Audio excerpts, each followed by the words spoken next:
కోడి చెరువు గురించి సోషల్ మీడియాలో విపరీతంగా డిస్కషన్ జరుగుతూ ఉన్నాయి. ఎస్పెషల్లీ తెలంగాణ జర్నలిస్టులు అని చెప్పుకునే కొందరు కోడి చెరువు కబ్జా, పవన్ కళ్యాణ్ కబ్జా చేశారని చెప్పేసి పెట్టరేగిపోయి ఇష్టం వచ్చినట్టు వీడియోలు చేసుకుంటూ సునకానందాన్ని పొందుతూ ఉన్నారు. జనరల్గా కామన్గా ఒక మనిషి అనేవాడికి, తెలంగాణ కావచ్చు, ఆంధ్ర కావచ్చు, ఎవరైనా కావచ్చు అబ్బా, ఒక మనిషి అనేవాడికి పవన్ కళ్యాణ్ గారు కబ్జా చేశారంటే జనరల్గా కామన్ మ్యాన్ ఎవడన్నా నమ్ముతాడా? ఎన్ని పక్కన పెట్టండి, లాజిక్లు అన్నీ పక్కన పెట్టండి. పవన్ కళ్యాణ్ గారు కబ్జా చేశాడు, భూ కబ్జా చేశాడంటే ఎవడైనా నమ్ముతాడా? బుద్ధున్నోడెవ్వడు నమ్మడు. ఓన్లీ ఏంటంటే మనకు అపోజిషన్స్ ఉంటారు కాబట్టి, ఇతరత పార్టీలు ఉంటాయి కాబట్టి, పార్టీల వైపు నుంచి కావచ్చు, పవన్ కళ్యాణ్ గారిని ఎలాగైనా డిగ్రేడ్ చేయాలనుకునే వాళ్ళు కావచ్చు, ఏదో ఒకటి వాగుతుంటారు, సొల్లు వాగుతూ ఉంటారు. ఆ రకంగా వీడియోలు వస్తూ ఉంటాయి. అంతే తప్ప పవన్ కళ్యాణ్ గారు వాళ్ళకు కూడా తెలుసు క్లియర్గా, వాళ్ళ మనసులో తెలుసు, అంతరాత్మకు తెలుసు క్లియర్గా, పవన్ కళ్యాణ్ గారు తప్పు చేయరు, మాట పడరు అని అంత క్లియర్గా. సో మరి ఎందుకు ఇవన్నీ ఇష్టం వచ్చినట్టు ఈ కాంట్రవర్సీలు క్రియేట్ చేస్తున్నారు అంటే, తెలంగాణలో జనసేన అడుగు పెట్టబోతోంది. ఇంతకుముందు పెట్టింది కదా, ఏం బీకింది అంటారు. అప్పుడు లెక్కలు వేరబ్బా, కూటమి తరువాత లెక్కలు వేరు. మీకు అర్థం కావట్లే. పవన్ కళ్యాణ్ గారు పల్లెటూళ్ళలో ప్రజల గుండెల్లోకి వెళ్ళిపోయారు. పల్లెటూళ్ళలో ఇంకా జనసేన రాలేదు, చాలామంది కామెంట్ చేస్తుంటారు కదా. జనాల గుండెల్లో కూర్చొని ఉన్నాడు పవన్ కళ్యాణ్ గారు. అది మీకు అర్థం కావట్లే. ఈ 5 సంవత్సరాలు పవన్ కళ్యాణ్ గారి స్థాయి ఏంటనేది వచ్చే ఎలక్షన్స్ చెప్తాయి. తెలంగాణలో కావచ్చు, ఆంధ్రలో కావచ్చు, వచ్చే ఎలక్షన్స్లో జనసేన పవర్ ఏంటో మీకు తెలుస్తుంది. ఎవరైతే విమర్శలు చేస్తున్నారో వాళ్ళందరికీ తెలుస్తుంది. కమింగ్ టు కోడి చెరువు కబ్జా విషయానికి వస్తే నేను చెప్పేది ఒకటే. దీంట్లో డిస్కస్ చేసి చేయాల్సింది ఏమీ లేదు. కానీ సింపుల్గా పవన్ కళ్యాణ్ గారు కబ్జా చేశారని మీరు అనుకుంటున్నారుగా. అయితే ప్రూవ్ చేయండి. ఊరిక వీడియోలు చేసుకుంటూ కూర్చోవడం వల్ల ఏ ఉపయోగం లేదు. సో మీరు ప్రూవ్ చేసే ప్రాసెస్లో ఏం చేస్తారంటే, న్యాయబద్ధంగా, చట్టబద్ధంగా కోర్టుకు వేసేయండి. కేసును కోర్టుకు వేసేయండి. కోర్టు తీర్పిస్తుందిగా, న్యాయమా కాదా, కరెక్టా కాదా, కబ్జా చేశాడా లేదనేది కోర్టు అయితే క్లియర్గా ఇస్తుందిగా. ఆ డాక్యుమెంట్స్ తీసుకొచ్చేసి ఎవిడెన్స్ పెట్టండి. అప్పుడు వీడియోలు చేయండి. అప్పుడు క్లియర్గా ఉంటుంది, మీ జనాలు నమ్ముతారు. అంతవరకు మీరు ఎర్రి పుష్పాలు కావడం తప్ప ఏమీ ఉండదు.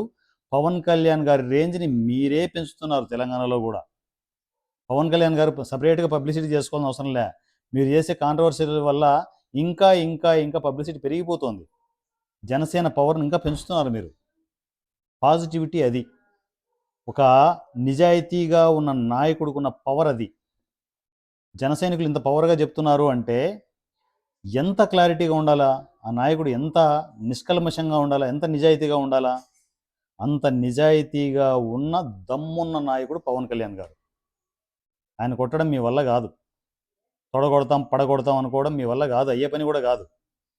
సో ఎన్ని కుట్రలు చేసినా, ఎన్ని కుతంత్రాలు చేసినా కూడా పవన్ కళ్యాణ్ గారిని ఆ చుట్టుపక్కల ఆయన గాలి తగులుతున్న చూడ, గాలిని కూడా సోకలేరు మీరు.